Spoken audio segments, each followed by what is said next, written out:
Hello everyone, welcome to Scorcher Toys at AnyMoon.com's review of Bandai's High Metal R VT1 Super Ostrich, as seen in the movie Macross, Do You Remember Love? This toy was released in August 2018 for 9,000 yen and marks Bandai's 11th VF1 toy in this line. If you're shopping for Robotech toys, you should head on over to Big Bad Toy Store. I've got a link in the comments below. You'll find toys for that series and so much more there, and you'll help this channel out by clicking the link. That said, this is a Macross release, not a Robotech product, so unfortunately you'll have to hit the overseas stores for this one. Like the previous releases, this toy comes in a box adorned in lovely Tenjin artwork with a window that shows off the Battroid mode toy within. There's no flip-top lid. The box is made of your standard paper-thin cardboard. Once you open that box, you find the first tray, which has the toy in it, as well as VT1 specific super parts, which are comprised of 2 boosters, a backpack thruster, 2 leg armors, and you get 2 antennas, though one of those is a spare. You also get 2 sets of pilot figures for recreating different scenes in the movie. The first set is Hikaru in the white flight suit with Minmay in the orange flight suit from their first date scene. The second set is Hikaru in his blue flight suit with Misa in her dress uniform from, I guess you could call it, their first date as well.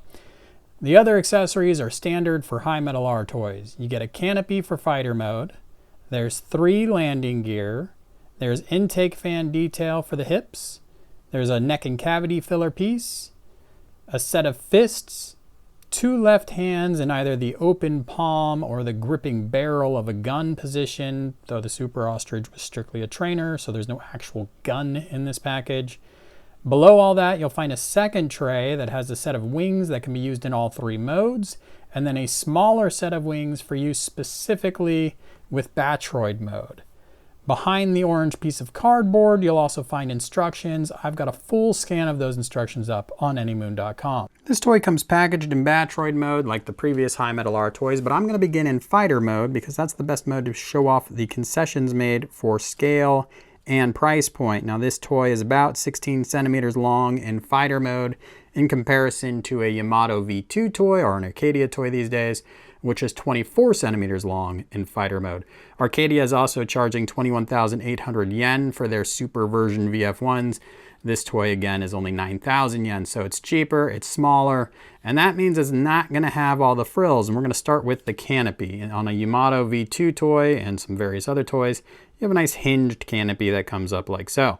On this toy, it's just a removable piece, and that removable piece is also necessary for transformation. So it's not perfect transformation. There is no integrated heat shield. You're going to have to swap this out for a heat shield as you move to Battroid mode from Gerwalk. Definitely check out my full transformation guide if you want to see that in action.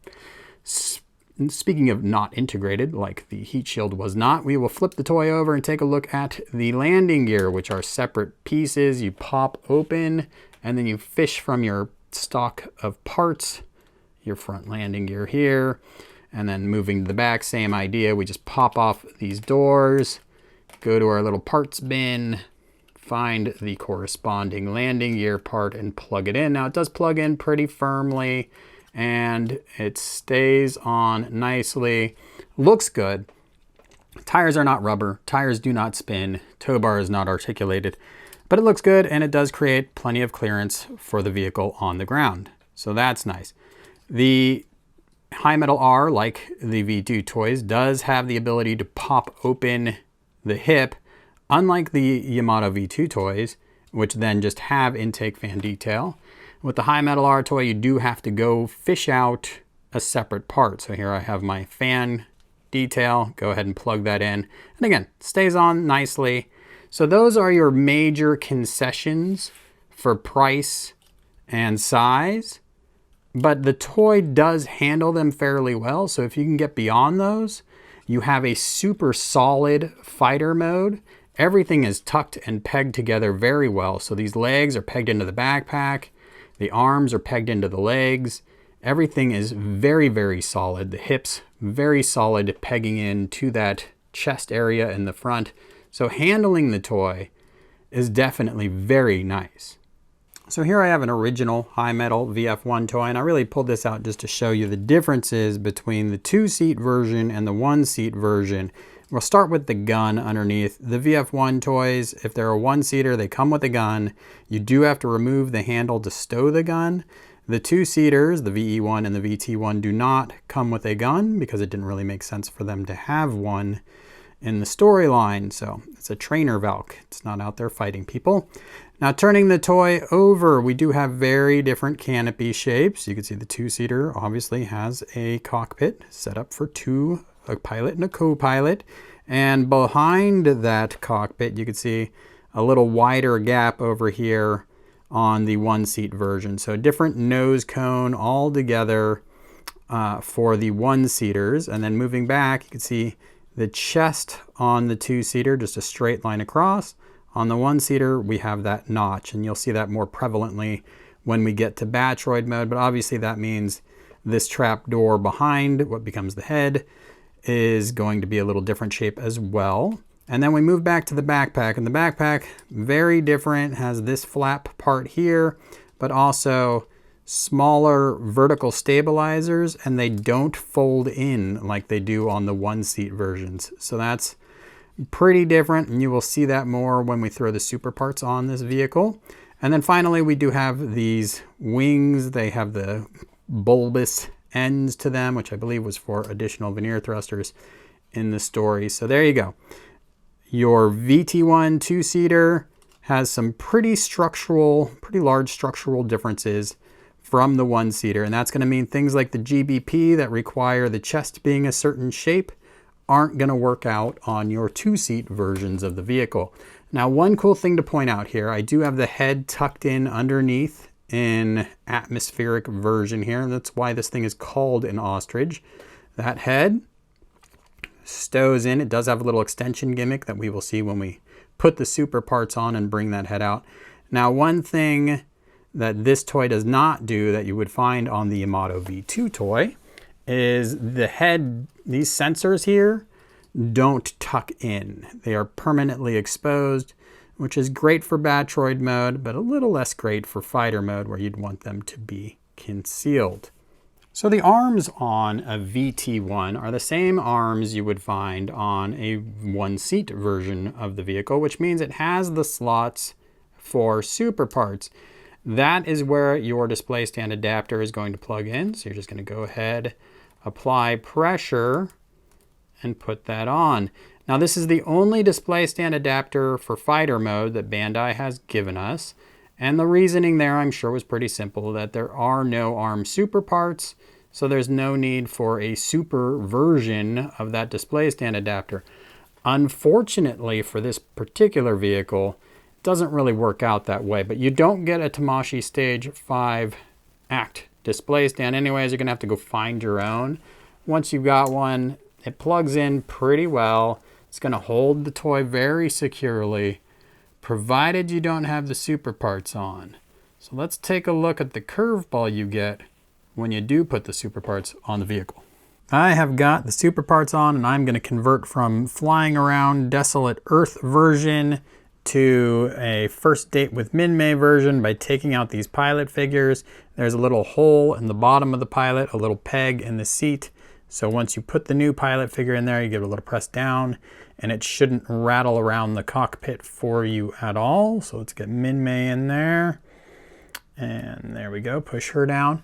We can put the canopy on, and you can see there's a little bit of a cutout, so you can get a fingernail in there to help pry up that canopy to affect that change. So now looking at the super parts, again, unique to the SuperOstrich, there's no arm armors here. You don't have the ability to pop off the leg armor to show internal detail, but you do have that ability up here. So there you go, there's that booster detail there. Speaking of the boosters, you do also still have articulated nozzles, and everything stays on nice and firm and handles very well. So high marks there. The head of the SuperOstrich does come down from the atmospheric version to a lower position, and you can tilt this antenna however you like. So that's pretty cool. But I was saying you don't have arm armors on this.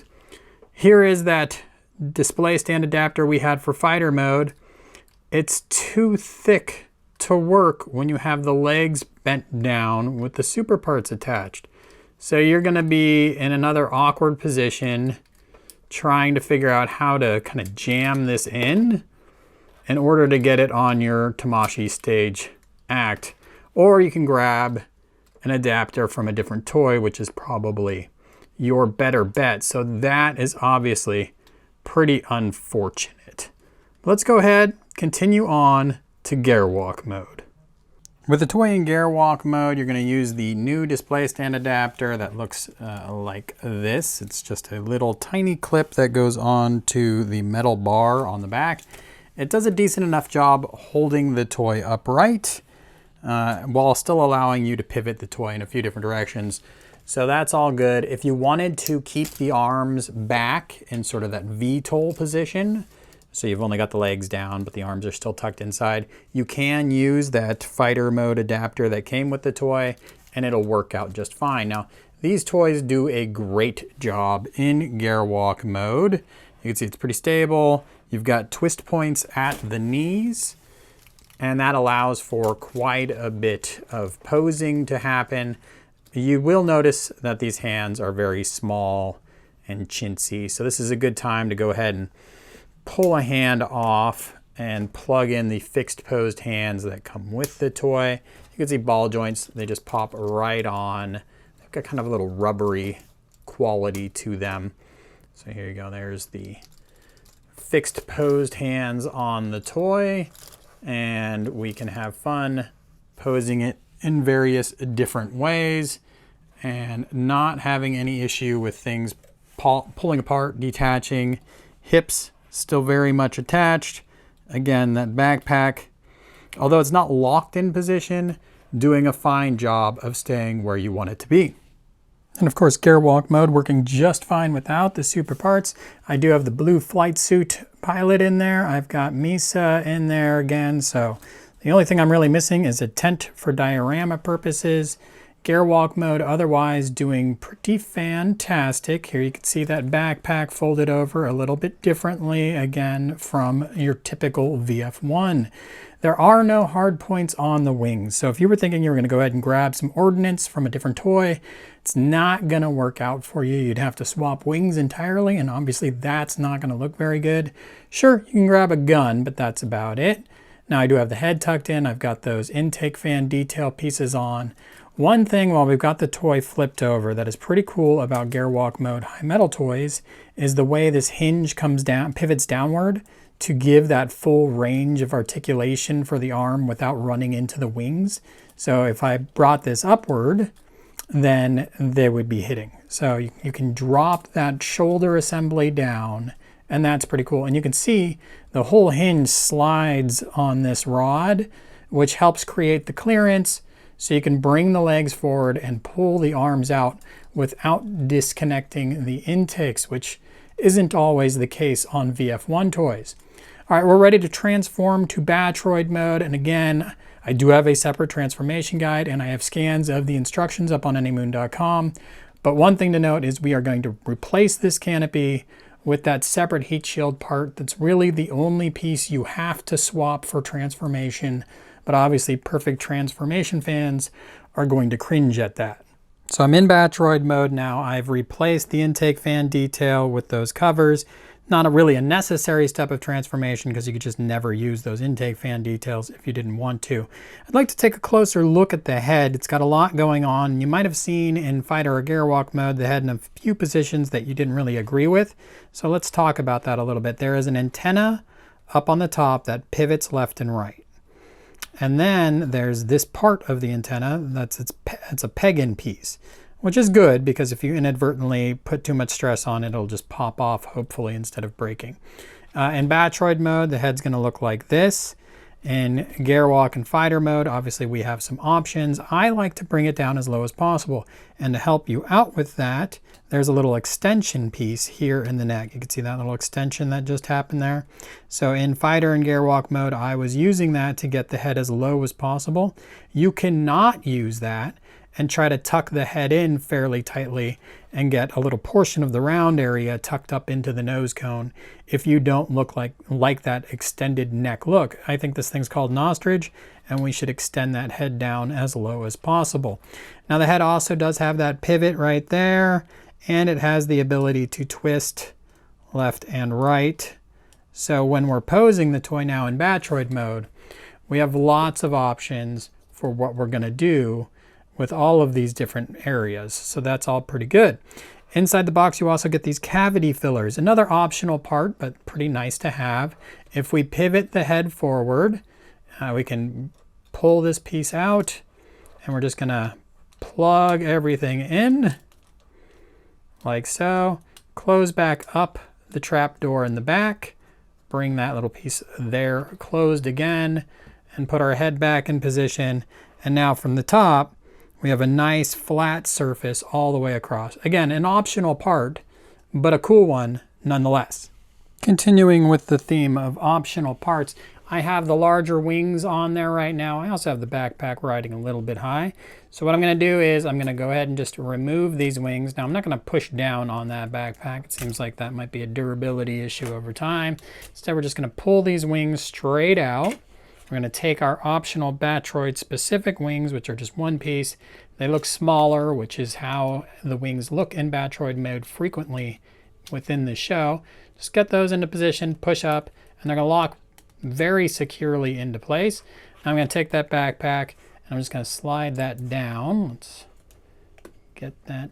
There it goes. So bring that down into position, and then close that flap up. Now your backpack's in position. The wings are very tiny. The good news about that really is it really frees up articulation. So let's talk about articulation a little bit. We have this shoulder that can spin all the way around. The armor on top of the shoulder is free to move. Then we have a twist point right below the shoulder, as well as the ability to pivot out at the shoulder. The elbow joint is double jointed, so you get this nice upward range there. And then you saw that the hands are ball joints, but really just lets you swivel them around with just a little bit of angling optionality.